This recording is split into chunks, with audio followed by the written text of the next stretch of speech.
નમસ્કાર દર્શક મિત્રો, ધ લોકસત્તા શોમાં આપનું સ્વાગત છે। રાષ્ટ્રીય સ્વયંસેવક સંઘ આરએસએસના 100 વર્ષની ઐતિહાસિક યાત્રા નિમિત્તે દિલ્હીમાં ભવ્ય શતાબ્દી સમારોહનું આયોજન કરવામાં આવ્યું, જેમાં વડાપ્રધાન શ્રી નરેન્દ્ર મોદી મુખ્ય અતિથિ તરીકે ઉપસ્થિત રહ્યા હતા। આ પ્રસંગે વડાપ્રધાને દેશ માટે સંઘના અનોખા યોગદાનને દર્શાવતી ખાસ ડિઝાઇન કરેલી સ્મારક ટપાલ ટિકિટ અને સિક્કાનું વિમોચન કર્યું હતું। ડોક્ટર આંબેડકર ઇન્ટરનેશનલ સેન્ટર ખાતે આયોજિત આ કાર્યક્રમમાં વડાપ્રધાન મોદીએ સંઘની કાર્યશૈલી અને ઉદ્દેશ્યોની સરાહના કરી હતી। વડાપ્રધાને સ્પષ્ટપણે જણાવ્યું કે સંઘનો પ્રાથમિક ઉદ્દેશ્ય વ્યક્તિ નિર્માણથી રાષ્ટ્ર નિર્માણનો છે। તેમણે કહ્યું કે સંઘ વિશે એવું કહેવાય છે કે સામાન્ય લોકો અસાધારણ પરાક્રમો કરવા માટે ભેગા થાય છે। વડાપ્રધાને આરએસએસના લાખો સ્વયંસેવકોના નિસ્વાર્થ સેવા અને અનુશાસનની પ્રશંસા કરી હતી। તેમણે કહ્યું કે સંઘના સ્વયંસેવકોના દરેક કાર્યમાં રાષ્ટ્ર પ્રથમની ભાવના હંમેશા સર્વોપરી હોય છે। પીએમ મોદીએ સંઘની દૈનિક શાખાને પ્રેરણાનું સ્થળ ગણાવી હતી। તેમણે ભારપૂર્વક જણાવ્યું કે શાખાઓમાં માત્ર શારીરિક જ નહીં પરંતુ માનસિક નિર્માણ પણ થાય છે, જે આ સંગઠનની સાચી તાકાત છે।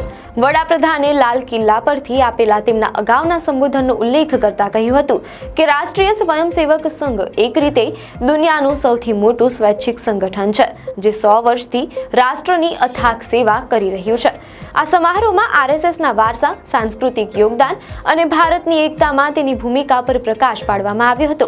આરએસએસની સ્થાપના 1925માં વિજયાદશમીના દિવસે મહારાષ્ટ્રના નાગપુરમાં ડોક્ટર કેશવ બલિરામ હેડગેવાર દ્વારા સાંસ્કૃતિક જાગૃતિ, શિસ્ત અને સામાજિક જવાબદારીને પ્રોત્સાહન આપવાના ઉદ્દેશ્યથી કરવામાં આવી હતી। વડાપ્રધાન મોદીએ હેડગેવારના ઉત્તરાધિકારી MS ગોલવલકર ગુરુજીના કથન "આ મારું નથી, રાષ્ટ્રનું છે" ને યાદ કર્યું, જે લાખો સ્વયંસેવકોને સ્વાર્થથી ઉપર ઉઠીને રાષ્ટ્ર પ્રત્યે સમર્પણ અપનાવવા પ્રેરણા આપે છે।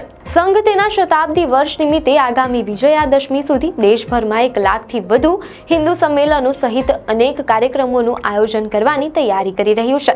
દિલ્હીમાં યોજાયેલો આ સમારોહ આરએસએસની 100 વર્ષની રાષ્ટ્ર સેવાની ભવ્ય યાત્રાને પ્રતિબિંબિત કરે છે। વડાપ્રધાન મોદીના હસ્તે સ્મારક ટિકિટ અને સિક્કાનું વિમોચન એ આ સંગઠનના યોગદાનને મળેલું સત્તાવાર સન્માન છે। રાષ્ટ્રીય સ્વયંસેવક સંઘ આરએસએસના શતાબ્દી સમારોહમાં વડાપ્રધાન શ્રી નરેન્દ્ર મોદીએ સંઘની 100 વર્ષની યાત્રાને ગૌરવમય મહાન અવસર ગણાવ્યો હતો। તેમણે સ્પષ્ટ કર્યું કે સંઘનો ઉદ્દેશ્ય વ્યક્તિ નિર્માણથી રાષ્ટ્ર નિર્માણનો છે, જ્યાં સામાન્ય લોકો પણ અસાધારણ પરાક્રમો કરે છે।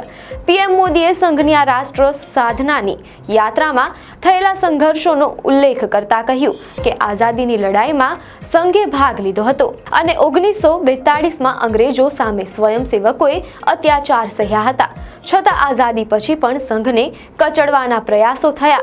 વડાપ્રધાને શાખાના મેદાનને પ્રેરણાનું સ્થળ ગણાવ્યું, જ્યાં શારીરિક અને માનસિક વિકાસ થાય છે, સેંકડો જીવન પુષ્પિત થાય છે।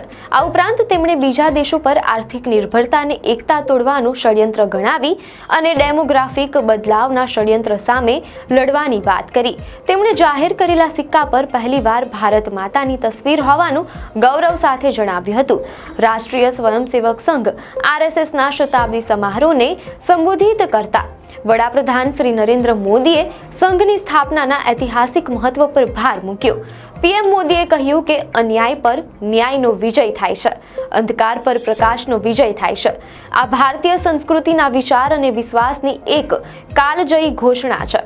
તેમણે કહ્યું કે 100 વર્ષ પહેલા આવા ભવ્ય પ્રસંગે આરએસએસની સ્થાપના કોઈ સંયોગ ન હતો, પરંતુ તે હજારો વર્ષો જૂની પરંપરાનું પુનરુત્થાન હતું, જેમાં રાષ્ટ્રીય ચેતના સમયાંતરે દરેક યુગના પડકારોનો સામનો કરવા માટે નવા અવતારોમાં પોતાને પ્રગટ કરે છે। વડાપ્રધાને સંઘને શાશ્વત રાષ્ટ્રીય ચેતનાનો સદગુણી અવતાર ગણાવ્યો હતો।